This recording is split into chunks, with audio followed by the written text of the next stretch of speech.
The story of Wyatt, Sutherland's brother, was an important part to the mystery behind the prepper caches of Great Bear Island. They are seen scattered across the island and were built by him with the sole purpose of protecting the preppers from the end of the world. Nuclear annihilation was on the horizon, at least in the minds of Wyatt and his crew of preppers.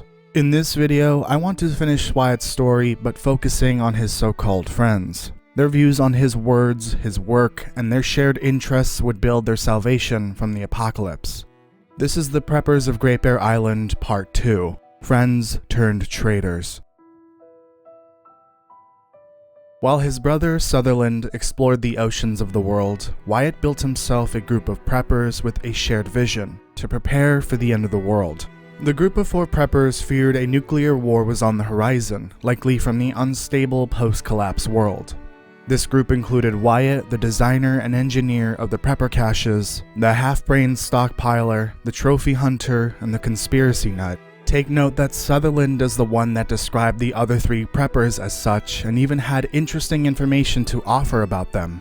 He believed that they thought they were clever by using their caches to hide things, such as the documents discovered in his tail, as well as his belief that they were useless without Wyatt.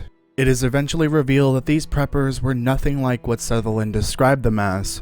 Wyatt was a writer, designer, and engineer of some kind. He would be responsible for designing the prepper caches and building them. It was never revealed if the other preppers had a role in building the caches other than consulting about ideas. They seemed to only provide feedback and make requests. One of the requests was to have an explosive countermeasure in the hatch doors, preventing anyone else from getting inside.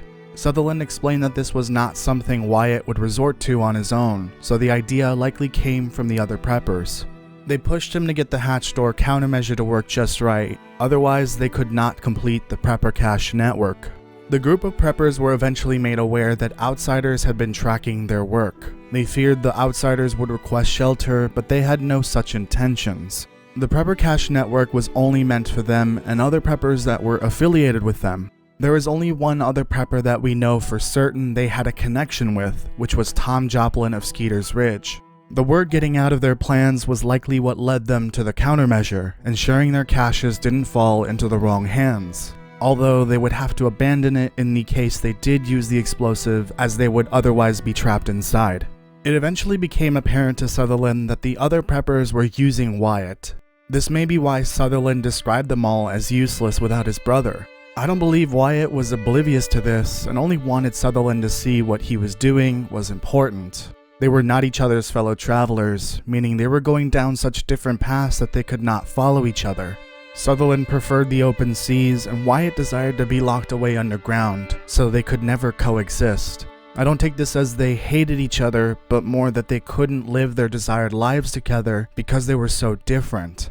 I don't believe that Wyatt was actually blind to how clearly the other preppers were using him. Really, it is possible that his ambitions to get the job done kept him from doing something about it. The notes they left behind on the hatch schematics were alarming. They painted a perfect picture of what was actually happening. They were really not as half-brained, nutty, or useless as Sutherland believed. They probably weren't capable of what Wyatt was, but they didn't seem as incompetent as they were described. They were clearly forcing Wyatt to work tirelessly until the network was complete. They used his ambitions against him and he most likely let them do it. The one holdup was the hatch countermeasure, so they grew restless. They even blamed Sutherland for this, but he had nothing to do with it. One day, the countermeasure was finished and working. They would proceed to update the network and create a solution to their final problem. Wyatt was their final problem, and the solution would be murder.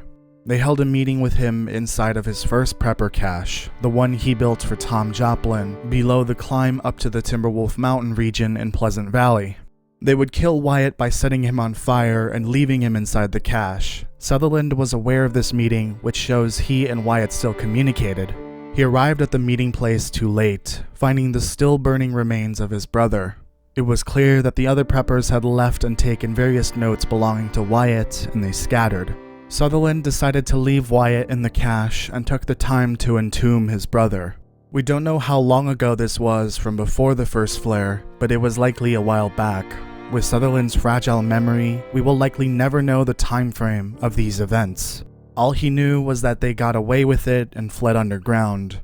The preppers used Wyatt, pretended to be his friend, and betrayed him when he was no longer needed.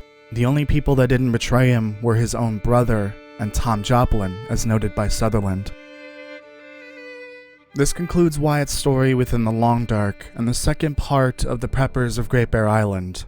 On a side note, I want to bring up something interesting about the notes discovered during Sutherland's tale. The use of the term network tells us how extensive this project was. Across the Long Dark, including Wintermute, Survival Mode pre-Tales from the Far Territory expansion, and Survival Mode post-Tales from the Far Territory expansion, there are dozens of possible Prepper cache spawns. It's hard to tell what is or isn't canon now post-expansion, but let's just assume that all Prepper cache spawns, static or non-static, are actually there in lore. That's a lot of Prepper caches, way more than they could realistically need. This will be helpful for the final part of this series, which will discuss the other Preppers, Tom Joplin, Hank, and the Suspicious Person.